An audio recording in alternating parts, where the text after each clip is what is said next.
오늘은 대강절 두 번째 주일입니다.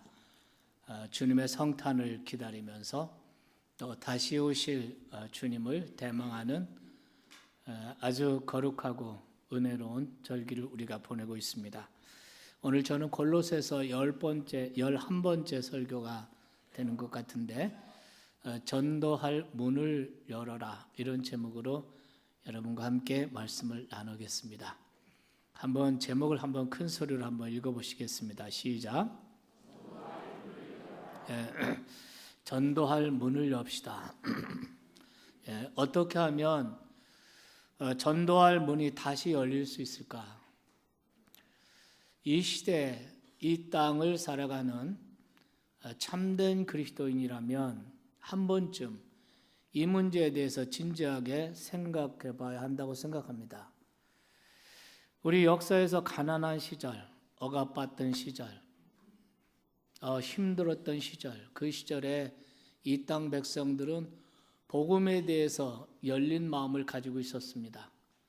그래서 수많은 사람들이 복음을 들을 때 마음을 열고 또 교회와 복음에 대해서 열린 마음을 가지고 다가왔습니다. 그러나 오늘날 사회 전반적인 분위기 볼 때 반복음적인, 반기독적인 이러한 생각들이 아주 팽배하고 또 사람들이 대부분 복음에 대해서, 교회에 대해서 마음을 꽁꽁 닫아 놓은 것만 같이 느껴집니다. 이럴 때 우리가 어떻게 하면 다시 복음의 문을 열 수 있을까? 어떻게 하면 전도의 문을 열 수 있을까? 구원받아야 할 사람들이 수도 없이 많이 있는데 전도의 문은 꽁꽁 닫혀 있고 어떻게 하면 전도의 문을 열 수 있을까? 우리가 1907년대 한국 초기에 성령의 대부흥 운동의 그 기록을 보면 정말 엄청난 부흥의 역사가 평양에서부터 일어난 것을 우리가 볼 수가 있습니다. 여러분들 가운데서도 아마 그 추억을 가지고 계시리라고 생각하는데요. 1972년에 빌리그람 목사님이 그 전도 집회를 여의도에서 할 때 100만 이상의 사람들이 모여들었습니다. 은혜 받고 1974년에는 CCC에서 주관한 엑스폴로 74, 아마 이 자리에도 엑스폴로 74에서 예수님을 영접하신 분들이 꽤 있으리라고 생각합니다. 그 시절에 얼마나 많은 사람들이, 이 땅 백성들이 마음을 열고 교회와 복음을 향해 나왔습니까? 과연 이 땅에 다시금 그런 부흥의 역사가 일어날 수 있을까? 다시 전도의 문이 열릴 수 있을까? 저는 하나님의 역사 가운데 그런 일이 다시 이 땅에 일어날 수 있다고 저는 믿습니다. 이 남한 땅뿐만 아니라 언젠가는 저 북한 땅에도 복음의 역사가 일어날 줄 믿습니다. 그러나 거기에는 중요한 전제가 필요하다고 생각합니다.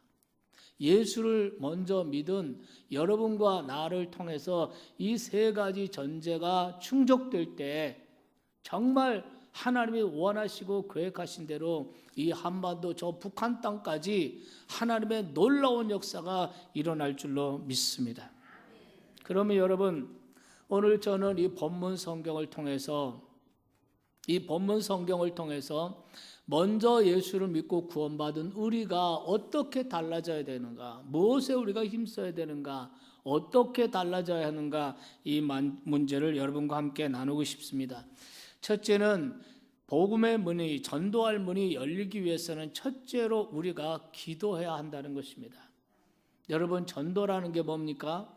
전도라는 것은 한마디로 하나님이 어떤 분이신지를 사람들에게 말로서 알리는 행위가 전도입니다.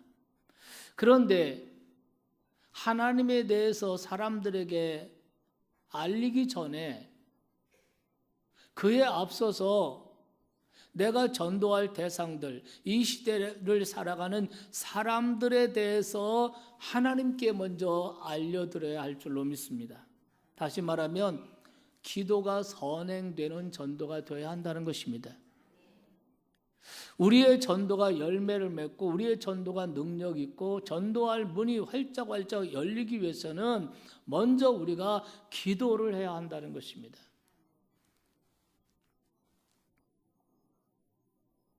왜냐하면 사람의 마음을 여는 주권자는 하나님이십니다. 하나님이 사람의 마음을 엽니다. 하나님이 전도할 문을 열어주시는 것을 믿습니다. 그래서 여러분 3절 말씀에 바울이 뭐라고 말합니까? 3절 읽겠습니다. 또한 우리를 위하여 기도하되 무엇을 위해서 기도하라고 그랬습니까? 하나님이 전도할 문을 우리에게 열어주시도록 기도하라는 것입니다. 여러분 사도행전을 보시죠. 이 사도행전은 1세기 당시에 그리스도인들이 어떻게 전도했나, 전도의 역사를 기록한 것입니다. 그래서 사도행전의 별명이 전도행전이에요. 그런데 이 전도행전이 어디서부터 시작하나? 사도행전 1장에 보면은 기도로부터 시작한다는 것입니다. 그래서 사도행전은 전도행전이고, 그리고 그 전도행전은 기도행전으로부터 시작한다는 거예요. 그래서 여러분 1절 말씀에 보면은 뭐라고 말했습니까? 사도행전 1장에 보면 기도에 전혀 힘쓰니라. 예수님이 부활하시고 승천하신 후에 제자들은 예루살렘 마가의 다락방으로 다 모였습니다. 그리고 거기서 기도했습니다. 열흘 동안 기도했습니다. 성경은 어떻게 기도했다고 그랬습니까? 기도에 전혀 힘쓰니라. 기도에 올인했다는 것입니다. 그들이 기도에 올인할 때 성령이 그들에게 임하셨습니다. 성령의 충만을 받은 그들은 또 무엇을 했습니까? 그들이 힘쓴 것은 또 기도였습니다. 기도하고 성령 충만 받고 성령 충만 얻어 기도하고, 깨달았지만 한번 합시다. 그렇게 기도하고 나가서 예수 그리스도의 부활을 증거할 때 3,000명, 하루에 3,000명이 회개하고 돌아와서 세례를 받았습니다. 사도행전 4장에 가면은 하루에 5,000명이 회개하고 돌아와서 세례를 받은 사건도 일어났습니다. 복음을 들을 때 듣는 사람들의 마음이 그냥 활짝활짝 열린 것입니다. 여러분, 닫혀진 사람들의 마음의 문을 연 것은 무엇입니까? 그것은 바로 초대 그리스도인들의 기도였다는 것을 믿으시기 바랍니다. 그들이 기도하고 성령 충만받고 성령 충만받아 기도에 힘쓰고, 그리고 나갈 때 복음을 듣는 사람들의 마음이 활짝활짝 열렸습니다. 3,000명, 5,000명이 죽게 돌아오는 기적이 일어난 것을 믿으시기 바랍니다. 오늘 여러분의 기도를 통해서 여러분의 배우자, 여러분의 부모님, 여러분의 이웃과 친구들, 동료들, 그 교회에 대해서, 복음에 대해서 닫힌 그들의 마음의 문이 여러분의 기도를 통해서 열려진다는 것을 믿으시면 아멘 합시다. 그러나 사실 한 번의 기도로 되는 것은 아닌 것 같습니다. 단 한 번의 기도로 마음이 열리고 단 한 번의 기도로 사람들이 속속 예수를 믿는다면 얼마나 좋겠습니까? 그러나 그런 일은 드문 것 같습니다. 어떤 경우에는 몇 달, 아니 몇 년을 기도해도 사람들이 죽게 돌아오지 않는 경우도 많이 있습니다. 그래서 오늘 2절 말씀에 보면 하나님께서는 한 사람의 영혼을 구원하시기 위해서 주변에 지속적인 기도를 요구하는 것입니다. 2절 보시겠습니다. 기도를 계속하고, 기도에 감사함으로 깨어있으라. 기도를 계속하고, 이 말은 지속적인 기도를 말하는 것입니다. 어떤 경우에는 한 사람의 영혼을 구원하기 위해서 그를 마음에 품고 그를 위해 기도하기가 1년, 10년, 20년 되는 경우도 있습니다. 저는 우리 아버지 예수님 믿게 해달라고 정말 우리 가족들이 기도를 한데 10년 이상 아버지를 위해서 기도했습니다. 사랑하신 여러분, 기도를 계속하고, 왜 한 번의 기도로 하나님이 마음 열어주지 않고 왜 지속적인 기도를 하나님은 요청하실까? 저는 생각해 보기를, 전도는 무엇입니까? 전도는 사람의 영혼을 사랑하는 일입니다.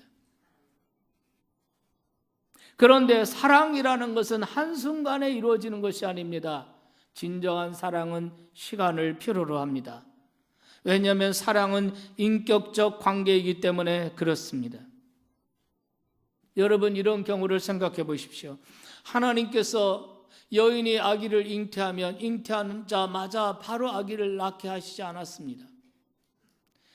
그 잉태한 여인 어머니에게 인고의 세월 10개월이라는 280일이라고 하는 인고의 시간을 하나님께서는 어머니들에게 허락하셨습니다. 그 이유가 무엇이겠습니까? 그 기간 동안 어머니로서, 아버지로서 자녀를 사랑하고 부모가 되는 그 모든 훈련을 배우게 하기 위함인 줄로 믿습니다. 그리고 그 인고의 시간이 지나고 아기가 태어나는 그 순간 얼마나 감동이겠습니까? 사랑하는 여러분, 우리가 전도하기 위해서 어떤 사람을 내 마음에 품고 기도하는 그 사람을 우리는 잉태한 신자, 즉 태신자라고 부르고 있습니다. 여러분, 어느 교회에서는 태일천 기도, 이런 기도를 하는 것을 보았습니다. 태일천 기도, 태일천 전도가 뭔가, 구원받지 못한 자기 부모님, 아직 구원받지 못한 배우자나 자녀나 이러한 태신자를 마음에 품고 그를 위해서 1,000번째의 기도를 드리고 있다는 것입니다. 여러분, 한 영혼을 위해서 1,000번째의 예배를 드리고 그를 위해서 기도한다면 어찌 그 마음이 열리지 않겠습니까?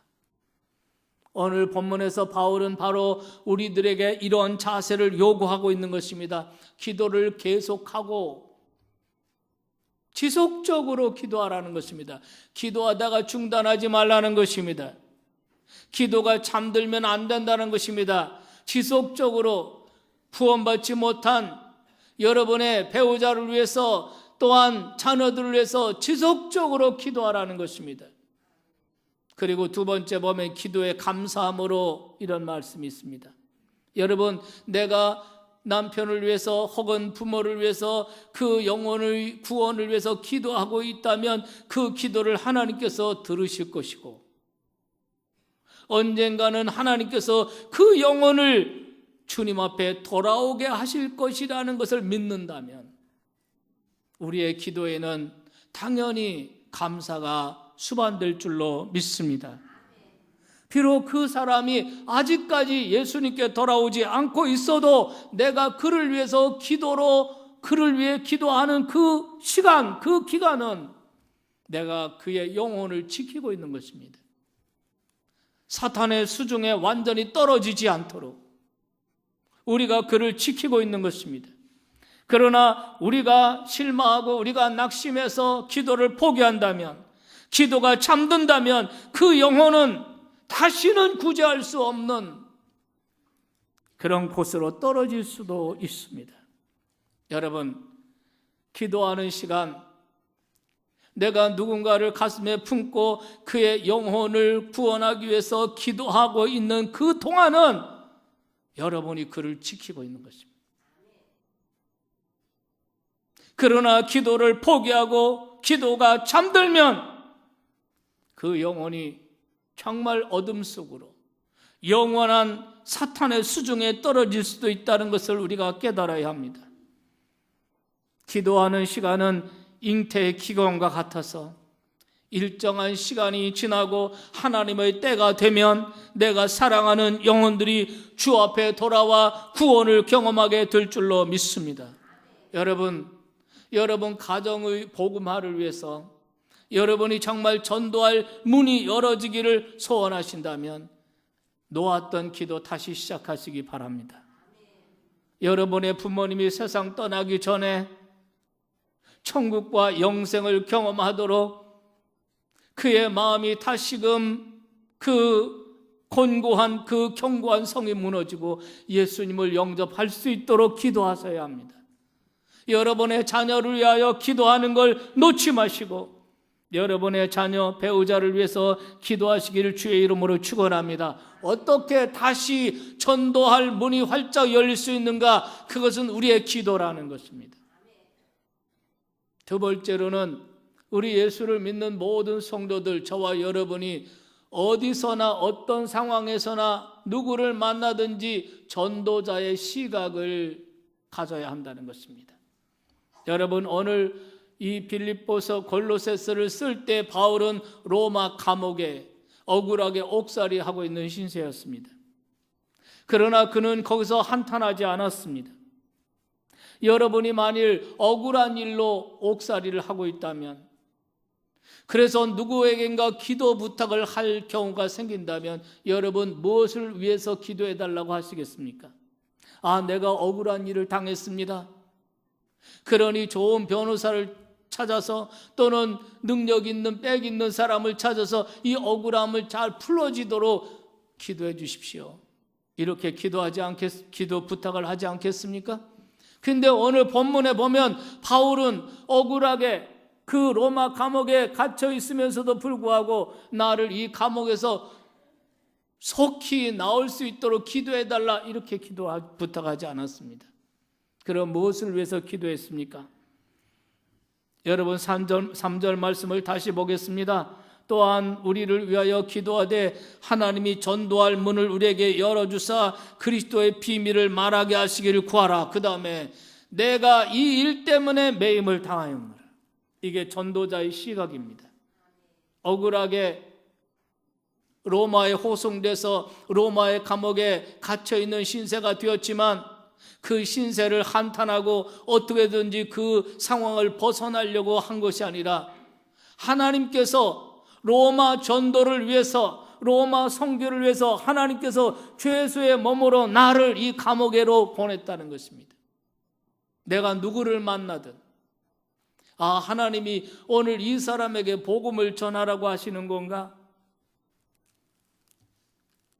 내가 어디를 가든 하나님이 이곳에서 복음을 전하라고 하시나? 내가 어떤 처지, 어떤 상황에 처했을 때 이런 상황에서 복음의 영광을 선포하라고 하시나?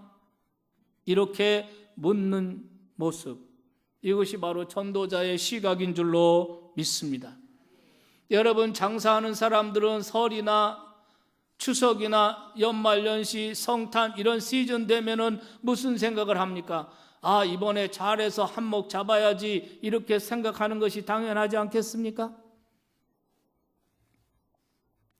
그러나 진정한 그리스도인이라면 명절을 계기로 만나게 될 친척들에게 어떻게 하면 복음을 전할 수 있을까? 이 성탄과 연말연시에 나의 친구들에게 어떻게 예수 그리스도를 잘 전할 수 있을까? 2018년 새해 2월 9일부터 2월 25일까지 평창 동계올림픽이 열립니다.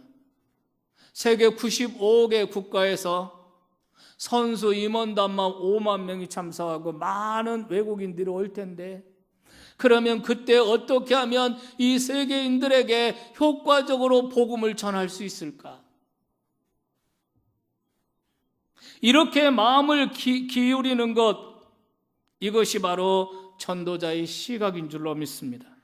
때를 얻든지 못 얻든지 지상 명령을 위임받은 모든 진정한 그리스도인들이 가져야 할 시각이 바로 이런 시각이에요. 전도자의 시각을 갖는 것입니다. 하나님이 왜 나를 이 일터로 보내셨을까? 오늘 내가 왜 이 사람을 만나게 되었을까? 사랑하신 여러분, 과연 여러분은 어떤 시각을 가지고 인생을 살고 계십니까? 세계 2차 대전이 끝난 후 독일 교회 대표적인 지도자였던 마르틴 이물라 목사님은 2차 대전 책임백서 이런 것을 발표해서 굉장한 논쟁을 불러일으킨 적이 있습니다. 2차 대전의 발발에 대한 그 히틀러를 비방하고 비판하기보다는 오히려 독일 교회와 독일 그리스도인들의 책임에 대해서 말하고 있습니다. 일반 사람들은 그 책임백서에 그 주장하는 내용들을 납득할 수가 없었습니다. 2차 대전의 모든 책임과 모든 비판은 나치가 받아야 되고, 그리고 그것은 아돌프 히틀러가 받아야 되는데 왜 독일 교회에 책임이 있다고 하는가? 사람들은 이해할 수 없다는 입장이었습니다. 그때 그는 다음과 같은 간증을 했다고 합니다. 그 간증의 내용을 요약하면 그것입니다. 니몰라 목사님이 신기하게도 똑같은 꿈을 6번이나 계속 꾼 것입니다. 7번 똑같은 꿈을 꾸었습니다.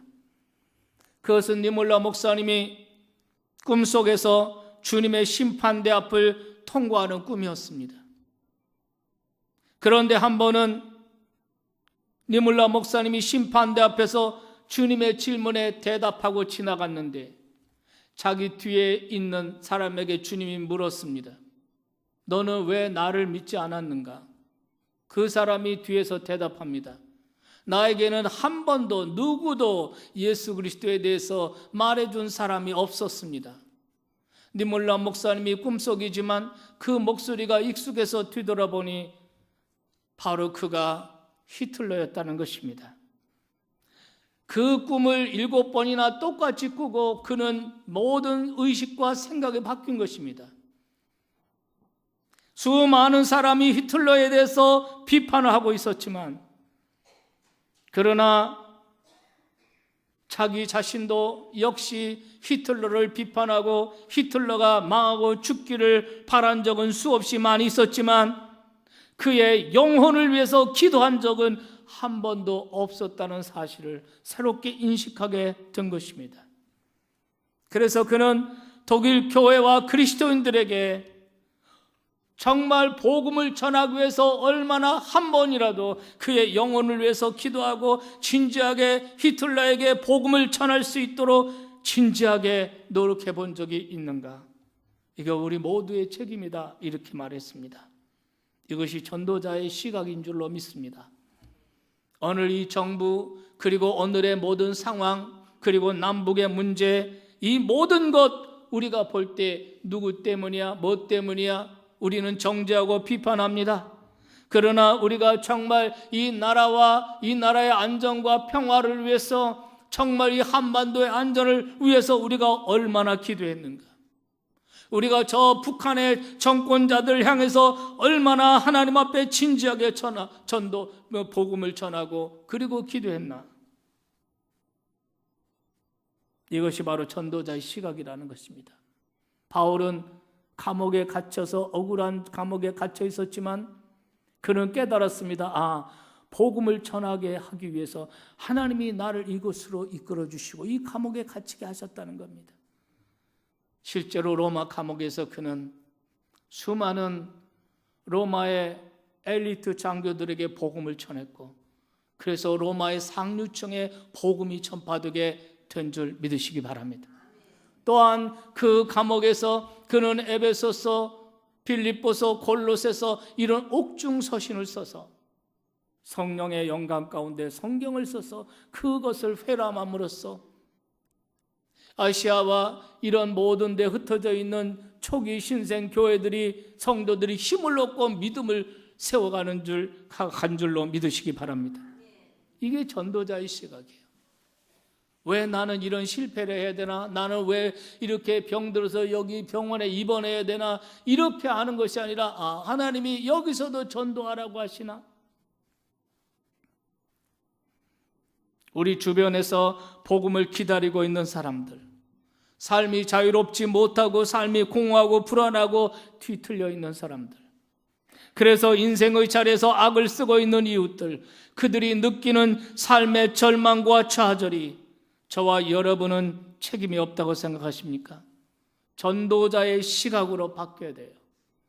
우리 모든 그리스도인들이 예수 믿고 또 복을 받고 예수 믿고 성공하고 예수 믿고 잘 되고 이 복을 받는 일에, 이 기복적인 일의 시선을 어떻게 하면 우리가 이 민족을 향해서 복음을 전할 수 있을까? 어떻게 하면 저 북한 저 철의 장막과 같은 저 견고한 성과 같은 저 북한에는 우리가 어떻게 하면 어떤 방법으로 복음을 전할 수 있을까? 회교 국가들, 이슬람 국가들에게는 우리가 어떻게 하면 복음을 전할 수 있을까? 이번 성탄절에 북한의 그 외국에서 들어와서 사는 이주민들을 우리가 초청하게 됩니다. 이 외국에서 이슬람권에 있는 인도네시아나 말레이시아나 거기 다 이슬람 사람들입니다. 이 무슬림들 한국에 들어와 있는 이 이주민들을 우리가 어떻게 이 사람들에게 복음을 전할 수 있을까? 이것이 한국 천만의 성도들의 이 전도자의 시각으로 바뀔 때 전도의 문은 다시 열릴 줄 믿습니다. 마지막 세 번째로는 전도자의 메시지가 준비되어야 합니다. 전도자의 시각을 가지고 사람을 대하는 것 중요합니다. 전도의 문을 열기 위해서 우리가 지속적으로 기도하는 것 매우 중요합니다. 그러나 그것만 가지고는 실질적인 전도의 열매를 맺기가 쉽지 않습니다. 분명한 메시지를 준비해서 그것을 말로 잘 표현해야 합니다. 복음은 결국 말로 전해지는 것입니다. 언어로 복음이 표현되고 복음이 전달되는 것입니다. 그래서 4절 말씀 보겠습니다. 그리하면 내가 마땅히 할 말로써 이 비밀을 나타내리라. 이 비밀이 뭡니까? 그리스도의 비밀, 복음의 비밀입니다. 바울은 이 복음의 비밀을, 그리스도의 이 복음의 비밀을 어떻게 나타낸다고 했습니까? 말로써. 깨달아지면 아멘 합시다. 기도로 전도하는 것, 생활로 전도하는 것 중요합니다. 그러나 결정적으로 복음이 전달되는 것, 예수 그리스도가 누구신지, 왜 예수를 믿어야 하는지, 예수를 믿으면 어떤 일이 우리에게 일어나는지. 여러분, 복음은 결정적으로 언어를 통해서 말로써 전달된다는 것입니다. 그렇기 때문에 우리가 기도하고 전도자의 시각을 갖고 있으면서 동시에 우리는 복음의 메시지를 말로 전하기 위해서 복음의 메시지를 잘 준비해야 된다는 것입니다. 예수 그리스도의 복음을 내가 직접 깊이 있게 복음을 내가 체험해서 그 복음에 대한 깊은 이해를 가지고 그리고 그 복음을 말로 언어로 잘 표현하고 잘 전달할 수 있도록 훈련돼야 한다는 것입니다.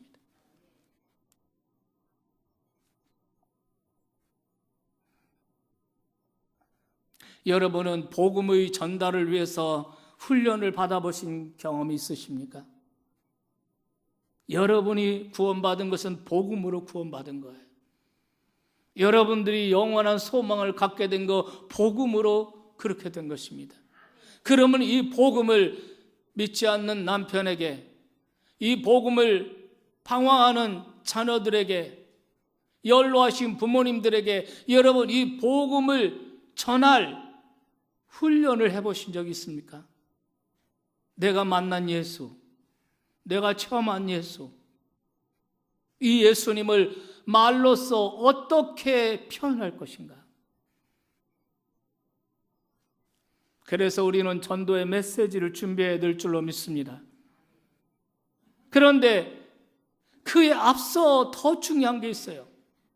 우리의 입술로, 우리의 언어와 복음으로, 언어와 이 말로써 복음을 쏟아내기 위해서는 우리의 입술이 성화의 과정을 거쳐야 한다는 것입니다.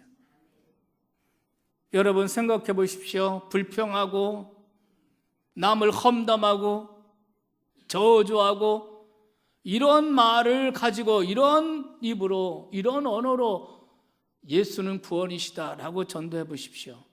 어떤 일이 생기겠습니까? 당장 입 닫으라고 할 것입니다. 여러분, 우리가 언어의 성화가 필요합니다. 말의 성화가 필요한 줄로 믿습니다. 그래서 바울은 지금 그 얘기를 하고 있는 것입니다. 5절 6절을 보겠습니다. 외인에 대해서는, 이 외인은 믿지 않는 사람들을 말하는 것입니다. 이 믿지 않는 사람들에 대해서 지혜로 행하여 세월을 아끼라. 6절에 너의 말을 항상, 무엇을? 너의 말을, 언어를 항상 은혜롭게 소금으로 맛을 낸과 같이 하라는 것입니다. 소금은 언제 사용합니까? 맛이 없는데 맛을 내는 것이에요. 매력적인 말, 유머가 있는 말, 적당한 말, 은혜로운 말, 이런 말인 것입니다. 소금으로 말에 맛을 내라는 것입니다. 부패한 말이 되지 않게 하라는 것입니다. 그러니까 우리가 생명의 언어, 복음의 언어를 우리가 쏟아내기 위해서는 우리의 언어가 성화되어야 된다는 거죠. 소금으로 맛을 내듯이 소금을 쳐야 된다는 것이죠. 거룩한 복음을 전하기 위해서, 사람의 영혼을 구원하는 생명의 언어를 쏟아내기 위해서 자신의 언어에 소금을 치시기 바랍니다. 거룩한 언어, 적절한 언어로 복음을 전달하고 표현할 수 있는 준비를 하라는 것입니다. 2015년에 인구조사에서 기독교 인구가 967만 명으로 나와 있습니다. 그러니까 1천만 명이 나는 그리스도인이다 이렇게 말하고 있는 것입니다. 물론 그렇게 말한 사람들 중에서도 교회는 나오지 않고 있는 이런 소위 가나안 신자라고 그러죠. 교회 나가지 않고 자기는 크리스찬이라고 생각하는 사람이죠. 왜냐하면 전에 교회 다녔었고 자기 이름이 교회에 등록되어 있고, 그러니까 크리스찬이라고 나는 그리스도인이라고 생각하는 사람이 대한민국에 약 1천만 명이 있다는 것입니다. 여러분, 1천만 명의 그리스도인들이 다 믿지 않는 사람들 전도의 문이 열리기를 위해서 기도하는 사람 된다면, 1천만 명의 사람들이 다 전도자의 시각을 갖고 산다면, 그리고 그들이 다 복음의 그 메시지를 잘 준비하고 훈련하고 그것을 전달하고 쏟아내기 위해서 우리의 언어가 성화되고 언어가 바뀐다면 얼마나 놀라운 역사가 일어나겠습니까? 오늘날 그리스도인들이 복음 전도의 능력을 상실하게 된 이유 가운데 하나가 우리의 언어 생활이 너무나 세속적이고 너무나 부패해 있다는 것입니다. 우리는 믿지 않는 사람들과 똑같이 마찬가지로 우리의 입으로 불평하는 말, 더러운 말, 악한 말, 거짓말, 부정적이고 파괴적인 말, 저주의 말을 쏟아내고 있습니다. 이에 대해서 성경은 이렇게 말하고 있습니다. 야고보서 3장 10절 말씀에 보면은 한 입에서 찬송과 저주가 나오는도다. 내 형제들아 이것이 마땅하지 아니하니라. 샘이 한 구멍으로 어찌 단물과 쓴물을 내겠느냐라고 말하고 있습니다. 불필요한 말, 갈등을 일으키는 말, 파당을 짓는 말, 자랑하는 말, 여러분 우리 언어가 성화되어야 할 줄로 믿습니다. 어떤 책에서 읽은 글인데 어떤 미국의 어떤 목사님이 새로 교회에 부임하셨습니다. 얼마 지나서 교인들 가정 하나하나 신방을 하게 되는데 가는 곳마다 교인들이 다른 교인에 대해서 험담을 늘어놓느라고 정신이 없어요.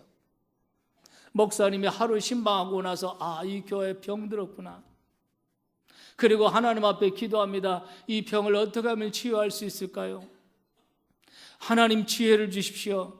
하나님께서 지혜를 주셨습니다. 그리고 그 후에 또 가정을 신방하는데 아니나 다를까 집집마다 가면은 또 다른 교인에 대해서 욕하고 험담을 늘어놓고 이렇습니다.